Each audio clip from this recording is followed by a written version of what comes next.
Bismillahirrahmanirrahim. Assalamualaikum warahmatullahi wabarakatuh. Selamat pagi anak-anak. Bagaimana kabarnya hari ini? Semoga semuanya selalu dalam keadaan sehat ya, dan juga senantiasa berada dalam lindungan Allah Subhanahu wa taala. Amin.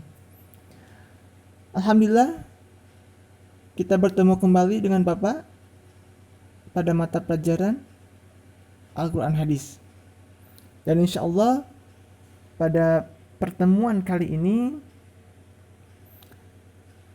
kita akan mempelajari masih tentang dalil-dalil yang berkaitan dengan hormat dan patuh kepada orang tua dan guru. Pada pertemuan sebelumnya, anak-anak sudah mengetahui, mempelajari dan mengkaji surat Al-Isra ayat 23 sampai 24 dan juga surat Luqman ayat 13 sampai dengan ayat 17. Dan insya Allah pada hari ini anak-anak akan mempelajari dan juga mengkaji hadis-hadis yang berkaitan dengan hormat dan patuh kepada orang tua dan guru. Baik, apakah semuanya sudah siap? Siap ya? Oke, jika sudah siap, kita mulai pembelajaran pada pertemuan pada pagi hari ini dengan membaca basmalah bersama-sama. Bismillahirrahmanirrahim.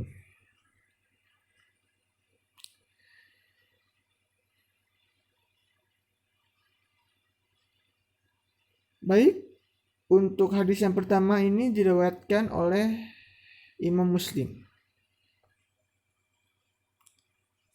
Oke, Bapak bacakan dulu ya.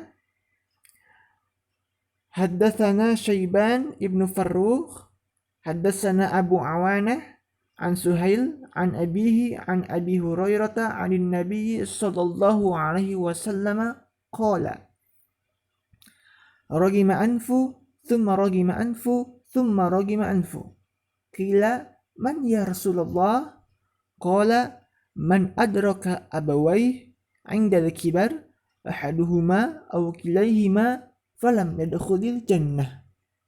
Rawahul Muslim. Artinya, kami diceritakan oleh Syaiban bin Farrukh dari Abu Awana, dari Suhail, dari ayahnya, dari Abu Hurairah, dari Nabi Muhammad sallallahu alaihi wasallam. Beliau bersabda, dia celaka, dia celaka, dia celaka. Lalu beliau ditanya, siapakah yang celaka itu ya Rasulullah? Jawab Nabi, barang siapa yang mendapati kedua orang tuanya dalam usia lanjut atau salah satu dari keduanya namun ia tidak berbakti kepadanya, maka ia tidak akan masuk surga. Hadis riwayat Muslim. Dari hadis tersebut, yang perlu anak-anak garis bawahi adalah rogima anfu. Ya, kata rogima anfu. Di sana disebutkan 3 kali. Rogima anfu, thumma rogima anfu, thumma rogima anfu. Artinya adalah dia celaka, dia celaka, dia celaka. Lalu apa celaka yang dimaksud oleh Nabi pada hadis ini? Yaitu adalah falam yadkhulil jannah. Maka ia tidak akan masuk surga. Ya.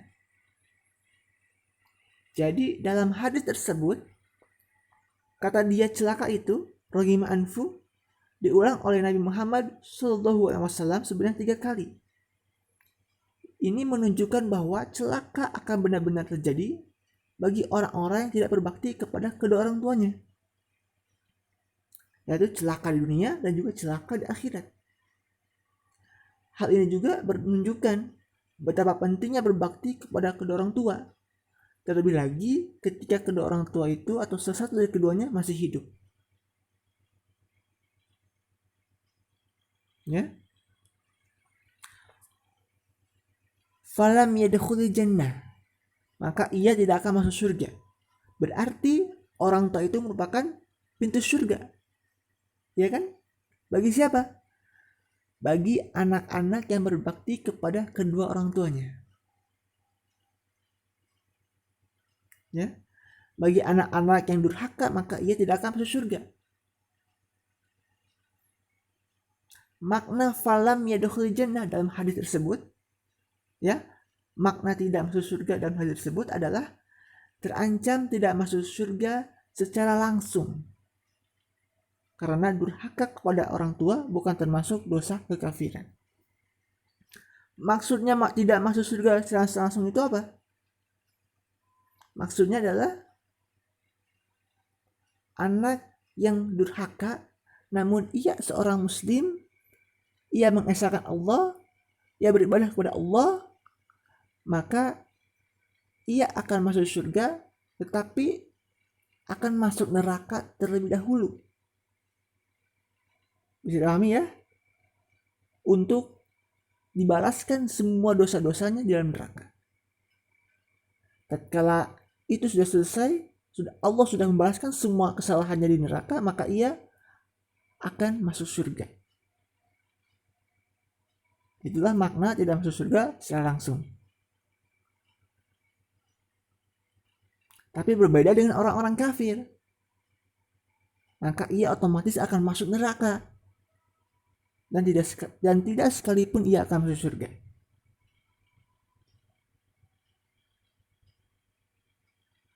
Ya. Jadi itulah yang membedakan antara orang muslim dan orang kafir. Orang kafir tentu juga Allah akan membalasnya tatkala di dunia saja. Ya. Anak yang berbakti kepada orang tuanya namun ia adalah kafir, tidak mentuhankan Allah, tidak beribadah kepada Allah, maka Allah akan membalasnya semua kebaikannya itu dalam dunia. Berbeda dengan muslim, orang muslim, maka Allah akan membalaskan semua kebaikan di dunia dan juga di akhirat kelak. Bisa dipahami ya? Nah, itu merupakan hadis yang pertama yang diriwayatkan oleh Imam Muslim. Kemudian selanjutnya hadis yang kedua, Bapak bacakan dulu ya. Haddatsana Abu Bakar ibn Abi Syaibah wa Zuhair bin Harbin qala haddatsana Waki' an Sufyan an Habib wa haddatsana Muhammad ibn al-Muthanna haddatsana Yahya ya'ni ibn Sa'id al-Qattan an Sufyan wa Syu'bah qala haddatsana Habib an Abi al-Abbas an Abdullah ibn Umar wa qala جاء رجل إلى النبي صلى الله عليه وسلم يستأذنه في الجهاد فقال أحي والداك قال نعم قال ففيهما فجاهد رواه البخاري والمسلم. Artinya, aku mendengar Abdullah bin Amr radhiyallahu anhu berkata, seorang laki-laki datang kepada Nabi lalu meminta izin untuk ikut berjihad. Maka beliau bertanya, apakah kedua orang tuamu masih hidup? Kemudian laki-laki itu menjawab, iya. Maka beliau berkata, kepada keduanya lah kamu berjihad atau berbakti. Hadis riwayat Bukhari dan Muslim. Nah, dari hadis itu yang perlu anak-anak tekankan itu adalah kata fafihima fajahid. Kepada keduanya lah kamu berjihad. Ya. Maksudnya apa? Berbakti kepada kedua orang tua itu memiliki nilai pahala yang sangat besar. Bahkan nilai pahala berbakti kepada kedua orang tua itu oleh Rasulullah disamakan dengan nilai pahala jihad, berperang dan juga melawan kaum-kaum kafir. Ya. Tentu jihadnya seorang muslim pada masa ini, pada saat ini berbeda dengan jihadnya orang-orang pada zaman Rasulullah. Ya. Jihadnya orang-orang pada zaman Rasulullah itu kebanyakan berjihad melawan orang kafir, berperang melawan musuh-musuh Allah. Ya, tetapi berbeda pada saat ini. Yang tidak pernah terjadi perang, ya kan? Mustahil terjadi perang bahkan di negara Indonesia. Maka salah satu bentuk jihadnya itu adalah berbakti kepada kedua orang tua. Kemudian menuntut ilmu juga merupakan salah satu bentuk jihad. Ya, jadi jihad dalam konteks hari ini itu berbeda dengan jihad pada zaman dahulu. Jihadnya anak kepada orang tua adalah mampu bersifat sabar, berbuat baik, hormat, menahan amarah, bertutur kata yang baik, dan merawat serta melayani dengan sopan dan penuh rasa kasih sayang. Nah, itu ya salah satu bentuk jihadnya seorang anak kepada orang tuanya, yaitu berbakti kepada kedua orang tua. Lalu perilaku apa saja yang bisa diterapkan? Banyak sekali ya. Pertama, selalu berbakti kepada orang tua, terutama ketika mereka masih hidup. Ini jelas ya. Gunakan waktu sebaik mungkin, semaksimal mungkin untuk berbakti, membanggakan kedua orang tua. Karena orang tua pun akan mendoakan anaknya. Dan itulah salah satu kunci keberkahan anak soleh.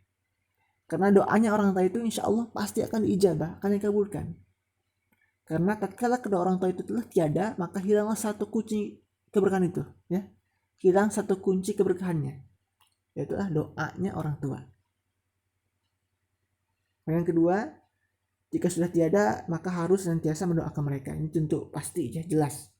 Bukan berarti orang tua sudah tiada, maka hilanglah tugas kita seorang anak untuk berbakti kepadanya. Tidak seperti itu. Justru kita harus mendoakan mereka supaya ditempatkan yang terbaik di sisi Allah Subhanahu wa taala.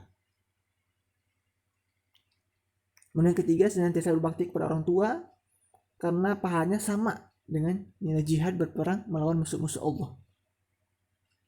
Yang keempat, tidak durhaka kepada orang tua ya. Karena itu akan membuat kita celaka dunia dan celaka akhirat. Yang kelima, membantu kedua orang tua ya secara fisik dan juga secara material. Secara fisik contohnya seperti apa? Membantu membersihkan rumah ya kan? Membersihkan rumah, kemudian membantu orang tua berbelanja, membantu memasak, yang berkaitan dengan fisik ya. Maka itu harus anak-anak lakukan. Dan juga secara material, secara harta ya. Jikalaupun kita sudah sukses kemudian hari ya, amin ya, mempunyai banyak uang, banyak harta, maka kita bantu orang tua ya. Apapun yang mereka butuhkan, kita berusaha semampu mungkin untuk membantunya.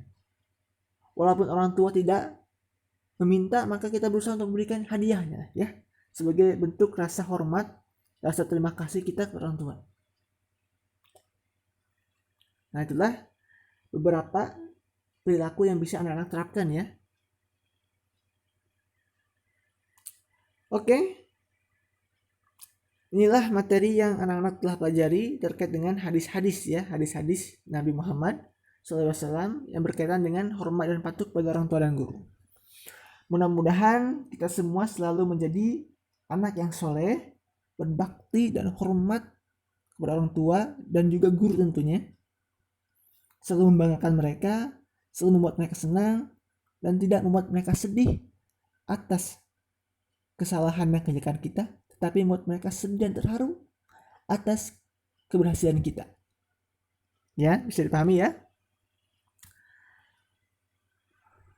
Baik, Bapak cukupkan dulu pertemuan kita pada pagi hari ini. Jangan lupa nanti Bapak akan share Google Form ya terkait dengan ulangan harian. Ya, nanti anak-anak isi ulangan hariannya sebagai bentuk penilaian harian. Jangan lupa nanti isi, nanti Bapak share di WhatsApp group. Kemudian jangan lupa bagi anak-anak yang belum mengumpulkan setoran hafalan ya, setoran hafalan Quran surat Al-Isra ayat 23 sampai ayat 24, silakan anak-anak kumpulkan, nanti Bapak tunggu. Baik, Bapak akhiri dengan bacaan hamdalah bersama-sama. Alhamdulillahirabbil alamin. Wassalamualaikum warahmatullahi wabarakatuh.